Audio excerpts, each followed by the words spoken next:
Simon Compaoré, le ministre de la Sécurité, a annoncé lors d'une rencontre tenue hier avec les riverains de la principale avenue de la ville la mise en place d'un nouveau dispositif sécuritaire dans la capitale Ouagadougou, théâtre des attaques terroristes qui ont fait 19 morts en mi-août. Nous avons bien voulu les rencontrer cet après-midi pour leur dire ce qui a été entrepris pour que cette avenue soit désormais une avenue plus sécurisée, une avenue plus belle qu'elle ne l'est actuellement, parce que des mesures fortes sont en train d'être prises.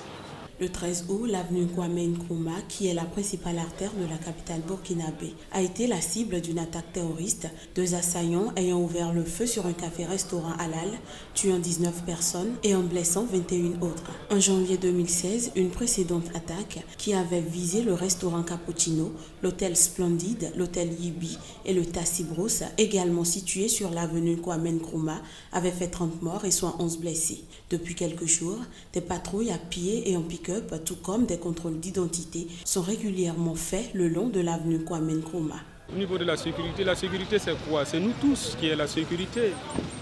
C'est tout le monde qui est la sécurité, selon moi en tout cas. Puisque quand on dit les forces de l'ordre, ils ne peuvent pas être dans leur caserne, savoir ce qui passe ici. Mais c'est ceux qui sont ici qui peuvent donner l'information. Ce qui passe là, sinon... Pays sahélien pauvre d'Afrique de l'Ouest, jusque-là épargné par les attaques et enlèvements d'occidentaux, le Burkina est entré depuis avril 2015 dans un cycle d'enlèvements et d'attaques islamistes, surtout dans le nord du pays, frontalier du Mali et du Niger.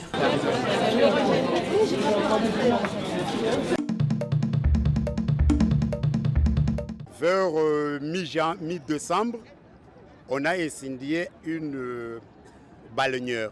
2 plutôt de l'Ange de Jéhovah, un vedette qu'on avait doté au gouvernement provincial. C'était au port de Makumbi. Après un moment, il y a eu encore des désordres, des tueries de passagers, de nos clients, ainsi de suite. Extraction du diamant au ralenti, ville quasi coupée du monde, risque de pénurie, crise humanitaire, victimes traumatisées. Une année de violence au Kasaï a exacerbé les crises économiques et politiques en République démocratique du Congo.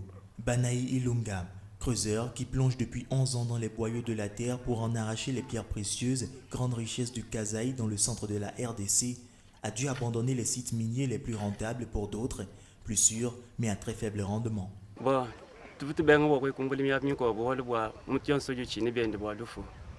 L'éclat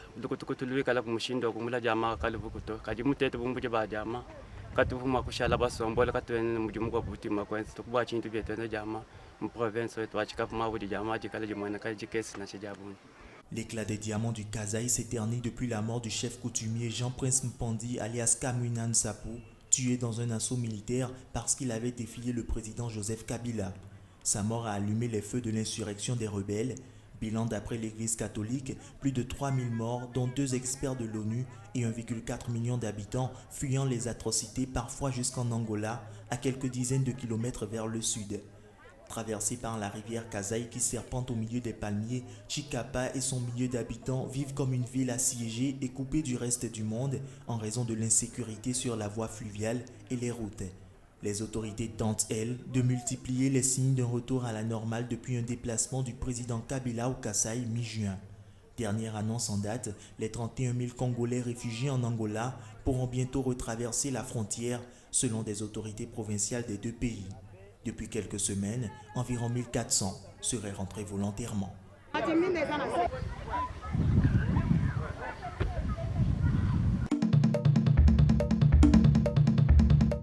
Après un an de soins à Khartoum, dans le plus grand hôpital public du pays dédié au cancer, le traitement de Mohamed Hassan, comme celui de centaines d'autres patients, est ralenti à cause des sanctions américaines qui pèsent depuis 20 ans sur le Soudan.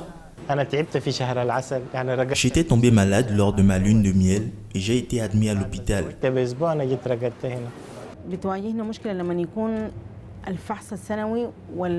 Quand nous venons pour des examens annuels, nous trouvons la machine cassée. C'est un problème. Je suis inquiète car le cancer a pu se propager à mon autre sein.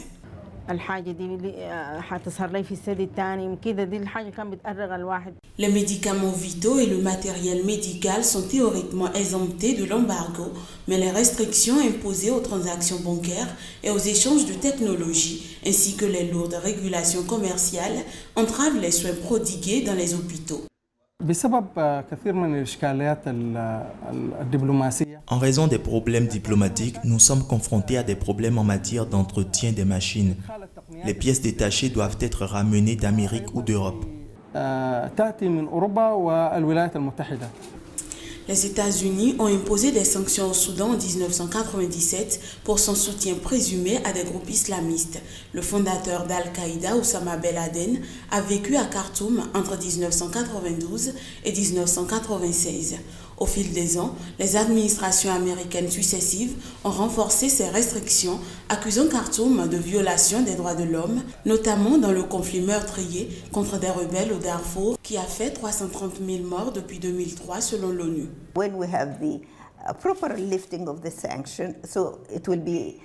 Si les sanctions sont pleinement levées, ce sera facile d'embaucher le personnel approprié pour entretenir l'équipement. Si quelque chose ne fonctionne pas, l'ingénieur viendra et trouvera les pièces détachées localement.